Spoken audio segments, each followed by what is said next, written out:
we have some wonderful data on demonstrations and political violence in America from the summer of 2020. This data is from the ACLED, which is the Armed Conflict Location and Event Data Project. They gather information about, they collect data and analyze it throughout the world regarding conflict, political violence, events, etc. I love data. Yes, we love data. We love data here in this community. This data was collected by thems, and it's a doozy. So, I'm not going to go through the whole thing because there's a lot of data that is not necessarily about what I want to talk about, and is about COVID and other stuff, but there's a lot of data here. Regarding the BLM protests, there was between the 26th of May, the day after George Floyd's death, and the 22nd of August, so a few weeks ago, the ACLED recorded over 7,750 demonstrations linked to the BLM movement across the US. Between the 24th of May and the 22nd of August, so a few days earlier, there were more than 10,600 demonstrations across the country. So these are demonstrations in general, not BLM-specific demonstrations. And of these demonstrations, nearly 95% involve peaceful protesters. Fewer than 570, so approximately 5%, involve demonstrators engaging in violence. And over 80% of these demonstrations were connected to Black Lives Matter movement or the COVID-19 pandemic. So this goes to show that demonstrations regarding BLM have been mostly peaceful. But that is not the narrative that gets pushed in media largely, because peaceful protests are not as media sexy. It is a lot more media sexy and engaging for the viewership and readership to portray protests as violent. It is in their interest, because they get more eyeballs and clicks, to portray and show the violent parts of protests. What I'm trying to say here is that I don't think that there is a sinister plot on all of media to portray all the protests as violent so that they can turn the people against, etc. That's what I'm trying to get at, that not like all of media is not gotten together and decided and stroking their chins evilly. Some media for sure is doing that, especially right-wing media wants to do that. But I'm not trying to say that all media is doing this necessarily on purpose, though that is the outcome oftentimes. So yes, we now know that most of the protests are peaceful, but the right wing typically wants to portray these protests as violent, dangerous, and chaotic so that they can justify the police violence when it happens in these cases that it did happen, where it gets escalated. And do note that the escalating force very often is the police, because the police have the gear and training to escalate. They have the monopoly on violence so that they can escalate these situations with minimal consequences to them. Whereas if a person tries to fight back, it becomes unlawful violence. The best example, of course, this is a tear gas canister gets shot into the crowd by the police. This is considered okay, but if a protester throws the can back at the police, this is considered assault with a deadly weapon. This is one of the key points to show that the state has a monopoly on violence. They can do violence. It is lawful. But if you try to do it Nope. Clem, police are allowed to attack and murder without repercussions. Yeah, with minimal repercussions. Like now we're seeing repercussions because people are demanding for accountability. But yeah, in the US, the police have something called qualified immunity. That's what it's called, qualified immunity. So essentially what that means for police officers is that the things that they do in the line of duty cannot be processed as criminal. So that in that way they can get away with murder and all other kinds of terrible things because it's going to be done in line of duty, so it's okay. Yeah, police who whistleblow get yeeted. Yeah, or worse, they get killed. Like, the police are very much operating like a gang, and there is a very specific reason why the most powerful union in the United States is the police union, and why they get very little resistance from government. There's a very specific reason for that. It's because it serves the interest of the government and capital to keep the police union in power. Is this only in the US or general? Qualified immunity? I think it's a US thing. I don't think it, for example, in Finland, I don't think we have that. Like, police can get charged. But of course, the problem still exists that the police are investigated by the police in Finland. And that's why, for example, when we were looking at that case where that person got assaulted by the officer while being pinned by like four other officers and guards, and only one of them got charged with anything. And then the prosecutor tried to hide the evidence from the media. So it's like the system is the problem. The institution is the problem and needs to be rethought and dismantled and rebuilt. Yeah, like police investigating police is always like iffy. I think that's the case in the US as well. The police investigate the police as well, which is huge conflict of interest. We can now see that these protests have been largely peaceful, and when they are escalated by the police.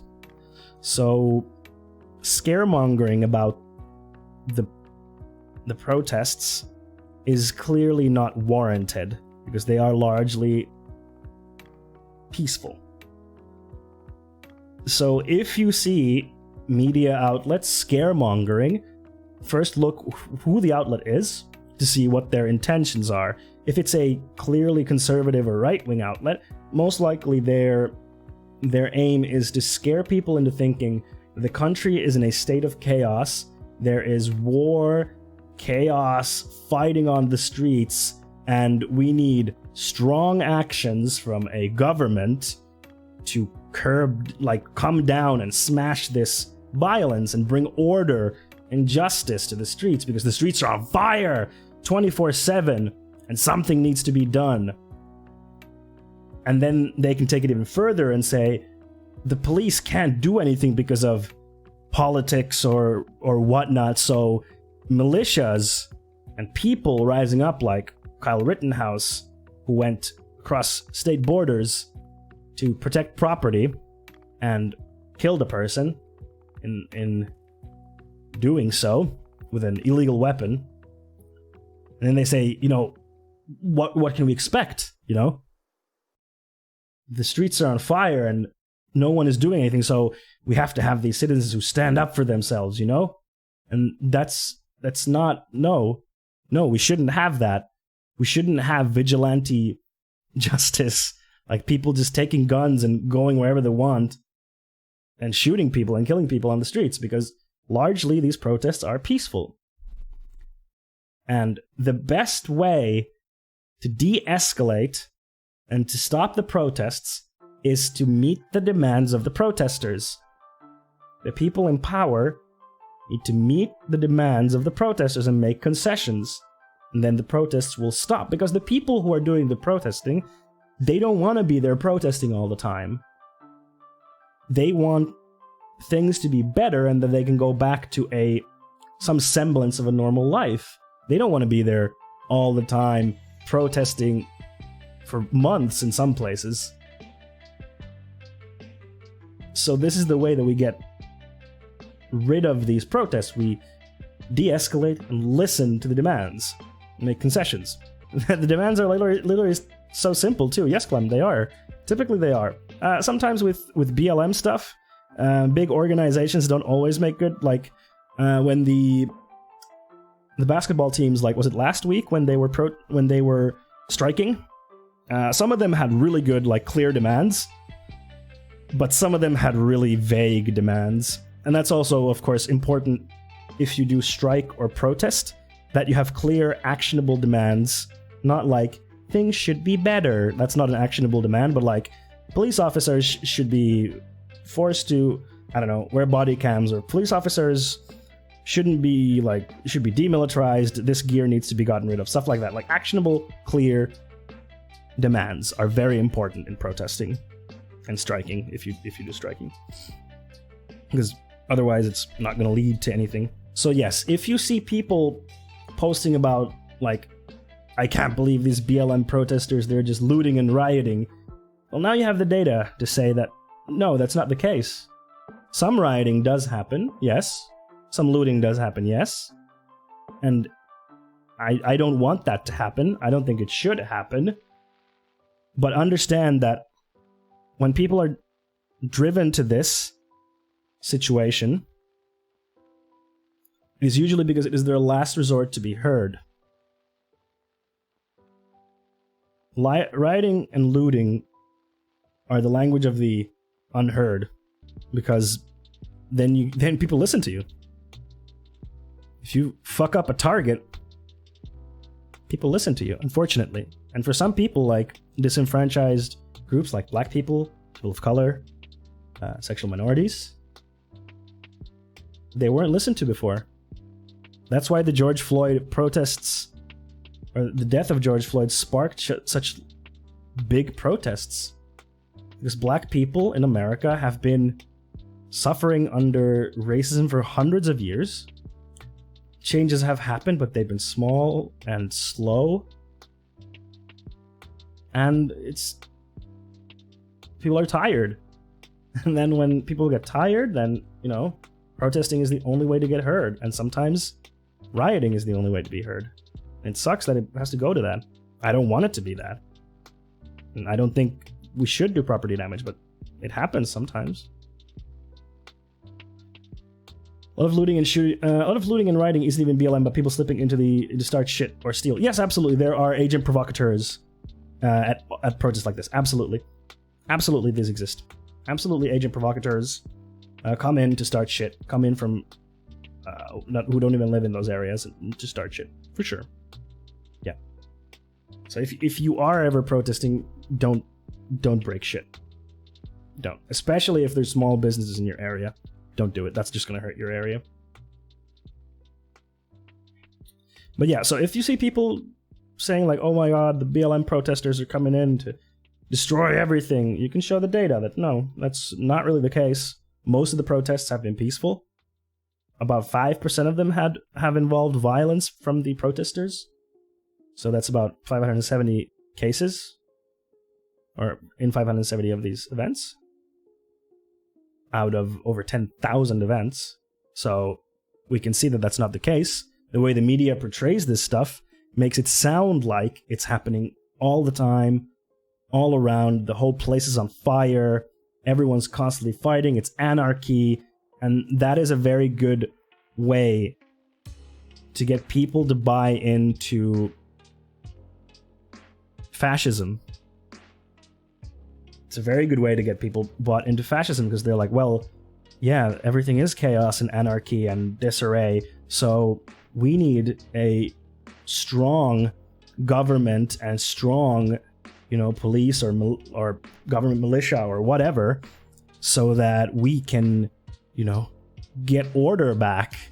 And we need to be very careful that we don't let it slip because of that. And in the US, there now is a very real threat of it becoming a full-on fascist state. Donald Trump is not a fascist, he's a proto-fascist, and the US is right now in a proto-fascist state. But if Donald Trump wins the next election, the person who comes after him could very well be a full-blown fascist. It's very, very possible. And right now, like, it's really a coin toss right now. Like, I can't say for sure that Trump won't win, but I can't say for sure that he won't win. Biden is a very fucking terrible candidate. He's a terrible candidate. He doesn't spark enthusiasm in people, but at the same time, he's not as hated as Hillary was. like Hillary's main problem, one of her main problems was that she was so hated by people, or disliked, I should say, rather. So Biden has that. At least he's not as disliked, but he doesn't really inspire, confidence. And the Democratic Party's messaging has been mostly like, "Come on, Jack, vote for me," and like, "We're not the Republicans," which is like, it's good, but they need to do a bit more. Like, for example, now, what Trump has been doing now, with all the protests happening with BLM and Kenosha and everything, what Trump is doing now, what the Republican Party is doing now, they're saying, look at this. Look at all of this that's happening now. Again, they're trying to make it sound like everything is in chaos and disarray, and as we have seen in the data, that's not the case. But they are trying to say, look at all this that's happening in Kenosha, in like all over the US. This is what will happen if Joe Biden is in power and the Democrats are in power. This is the America of Joe Biden. Ignoring that, wait a minute, isn't Trump the president now? And hasn't he been the president now for the past 4 years? Like, hold on. How is this the America of Joe Biden if Trump is now in power? Like, what the fuck? And the Democrats, they don't use that moment. Like, they could now say, like, look at the situation right now. Like, look at these things that are happening. This is happening under Trump. Like, don't vote for him again, because this is what it leads to. But they don't do that. They're just like, please, Republicans, vote for us. We're not Trump. And then, come on, Jack. And that's it. That's like their talking points, and it sucks. We can vote for Satan or vote for lesser Satan. Yeah, and in that case, voting for lesser Satan becomes the better option. It's a shit situation, but under the circumstances, Biden is the better choice. Because I do not think that under Biden, the country has the same danger of slipping into fascism as it does under Trump. It's not Trump's fault that idiots are burning down buildings and assaulting people in the streets. Lol. Well, first of all, welcome to the stream. I don't know if you heard me talk about, but the data shows that only 5% of the protests that have happened between May 24th and August 22nd have been violent. So most of the protests are actually non-violent. Firstly. Secondly, when violence does break out in protests, the escalating force is typically the police. Because the police have a monopoly on violence, they have been taught to escalate, because when you are a hammer, everything looks like a nail to you. Their solution to problems is violence. So when they are met with protesters and they escalate, then the protesters will also escalate. There are two ways to deal with protests. Either you clamp down on the protests, escalating the violence, and you apply pressure to them, which leads to more violence, and then you clamp down more, and there is a cycle of violence created, or you de-escalate, and you meet the demands of the protesters. These are the two options you have. And in Trump's America, number one has been very favorable by Trump. He has very openly said, I want to send federal troops to bonk heads and clap on these people. And he has done that. And when we have gotten federal troops in these situations, they have often escalated the situation, not de-escalated.